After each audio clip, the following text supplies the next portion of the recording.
Stop. Don't sign that paper. The entire banquet hall froze. Crystal, a young black waitress in her 20s, stood trembling but firm, holding a tray of champagne glasses that rattled against each other. Every eye in the room turned toward her. At the head of the long mahogany table sat none other than billionaire businessman Richard Sterling, a man known for his towering presence, ice-cold stare, and ruthless reputation in the corporate world. For a moment, silence hung heavy in the air. Guests whispered, gasped, and frowned. Nobody interrupted Richard Sterling. Nobody dared. Yet here was Crystal, dressed in a simple uniform, curls pinned back neatly, her voice shaking but determined, telling the billionaire not to sign a contract worth billions. Richard narrowed his eyes. "And why?" he said slowly. "Should I listen to Waitress?" Crystal swallowed hard. She knew her job was on the line. She knew she was risking everything. But deep down, she couldn't stay quiet. She had overheard something dangerous, while pouring drinks earlier. If Richard signed that contract, he wouldn't just lose his fortune, he would lose everything. And Crystal wasn't about to let that happen. Crystal wasn't just an ordinary waitress. Yes, she worked long nights, carrying trays and cleaning tables to pay the bills, but she had a past that most of the world didn't know. She had once been a brilliant student studying corporate law. Life, however, hadn't been kind. Her mother's illness forced her to drop out of school and take whatever job she could find. Still, Crystal never lost her sharp mind. While serving that night at the billionaire's banquet, she had overheard snippets of conversation between Richard's so-called business partners. Their voices carried arrogance, greed, and just enough detail for her to piece together the truth. The contract was a trap. If signed, it would hand over controlling shares of Sterling Enterprises to an international conglomerate that planned to dismantle it from the inside. Thousands of employees would lose their jobs. Richard's empire would collapse.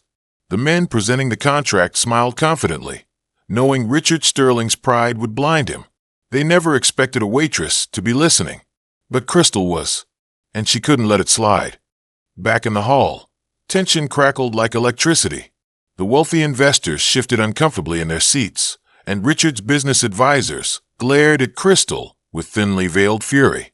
"Get her out of here," one of them barked. But Richard raised a hand. "No, let her speak." Crystal's heart raced. She explained everything she had overheard. The hidden clauses, the vague legal language, the loopholes that would strip Sterling of his power. Her voice grew steadier as she spoke, her knowledge of law surprising everyone in the room. Richard leaned back in his chair, studying her with a mix of suspicion and curiosity.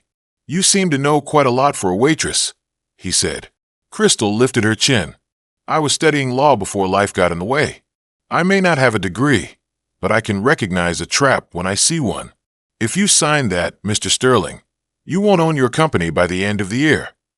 The room erupted in chaos. Some laughed at the audacity.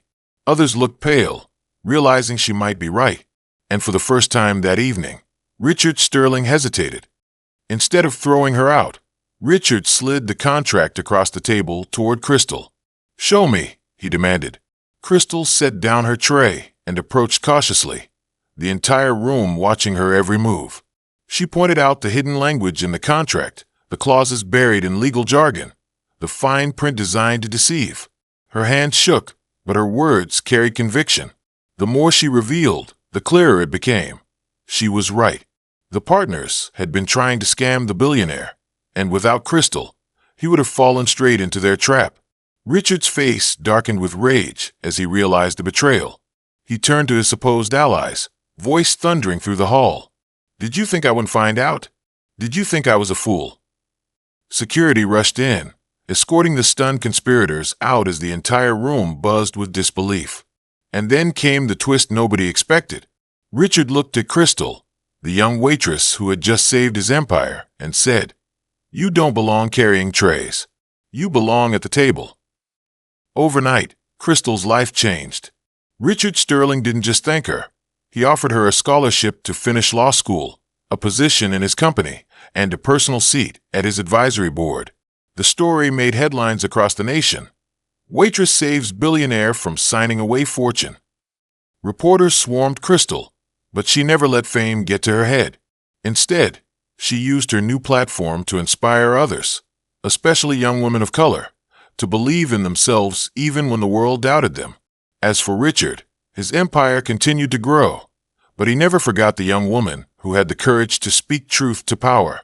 At every major company meeting, she sat at the table beside him, her sharp mind and fearless heart earning her respect in boardrooms filled with people who once would have ignored her.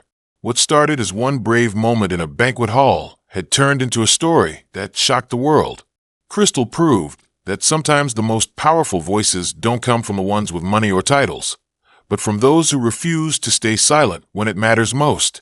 And to this day, whenever people talk about Richard Sterling's empire, they don't just talk about the billionaire who built it. They talk about the waitress who saved it,